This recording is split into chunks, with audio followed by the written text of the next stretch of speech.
Hey, bodacious beast! Welcome back to my channel. My name is Scottyallenday. I talk about topics from the past, present, future, and unknown. So today I'm going to be talking about being quiet fired after 17 years of service. Now, I'm extremely proud of my resume because if you take a look at my work history, and I would say for the past 25 years, there's 3 jobs on it. When my resume fits one page. And I'm really proud of it. But, I work for public transportation. They don't want to pay out the pension. They don't want to give the benefits to senior operators. So I was a victim along with another 300 drivers. Now, it's a little bit different than working in public transportation, because of the fact that your jobs are higher paying. You have a higher paying job, you have better benefits. Well, not necessarily have better benefits now if you start. You get your license and then you go in, and then when they turn around and they quiet fire you, quiet firing is basically bullying you enough, threatening you with termination and you're going to lose your pension if you don't resign. Now, if you resign, your wife doesn't get any survivor benefits, or your spouse doesn't get any survivor benefits. They don't have to pay your medical, dental, and vision once you retire.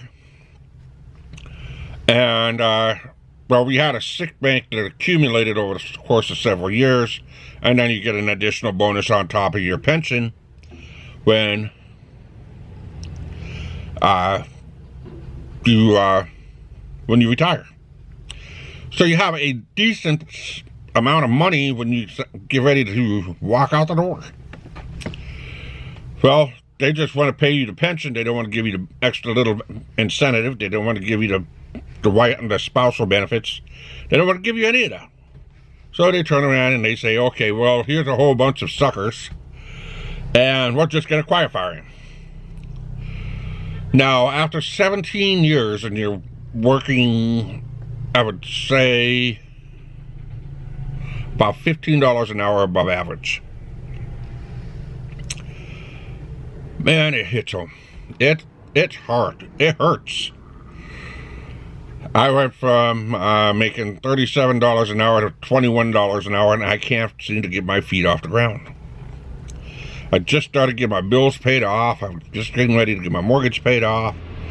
I was just getting ready to just really go to town. But holy cow, I mean, it's just a totally different world. You can't get ahead. And most of the drivers that I've talked with, because of the fact of this type of a job, most of the drivers that I've spoke to have all completely abandoned driving commercial vehicles. So instead of them going off and being the delivery driver or working for FedEx or working for a bus company like me, I'm on my limousine bus today, they say, I'm taking my license and it's gone. A bunch of them went to Uber. A lot of them just took their sick time buyout, which we only got 30% of our sick time, reimbursed back to us. And they were back to college and got a skilled trade. They went in, joined plumber, became a plumber, or became an electrician, or some became private contractors.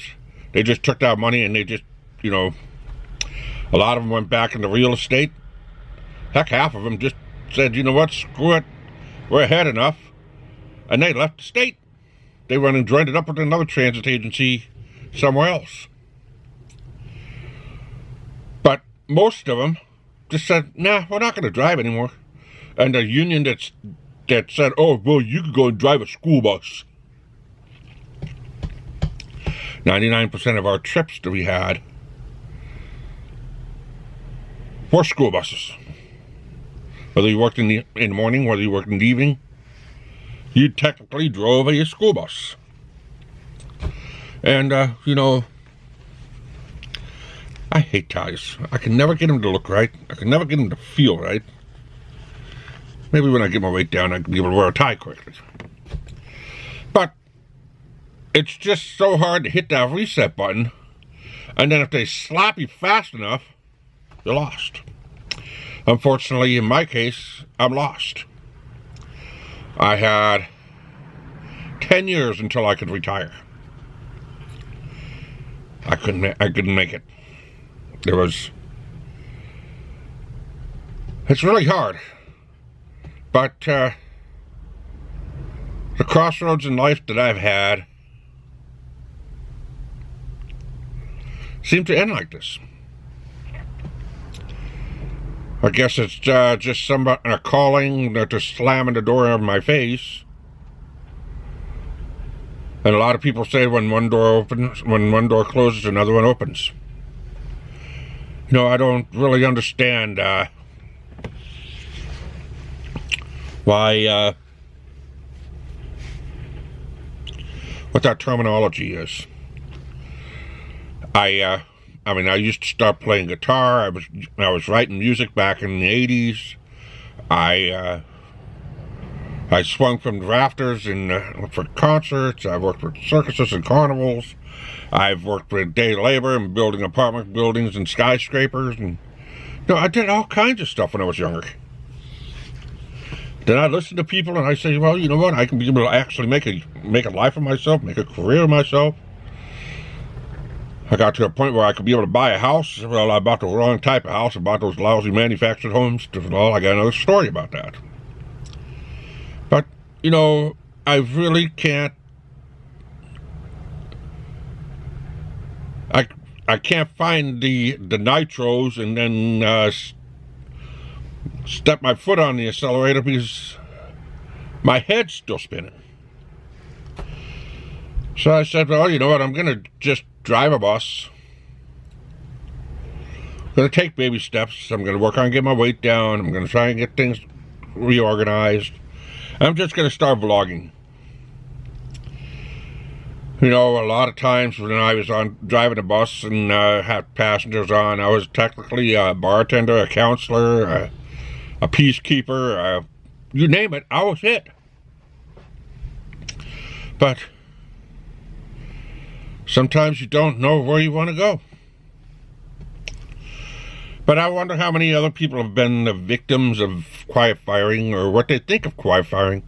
Should there even be laws or regulations about stuff like that? I don't know. But it looks like I'm going to start trying to get my life into the right frame of mind and keep pushing for a better future like I'm doing right now. So what do you guys think? I'd like to have some kind of comments in the comment section. Maybe a little bit of voice of encouragement. What you think, if you know somebody that's been quiet fired, if somebody's had to start over, just help me. So hit that subscribe button, hit that notification bell, drop a comment in the comment section. Till next time, keep on surfing.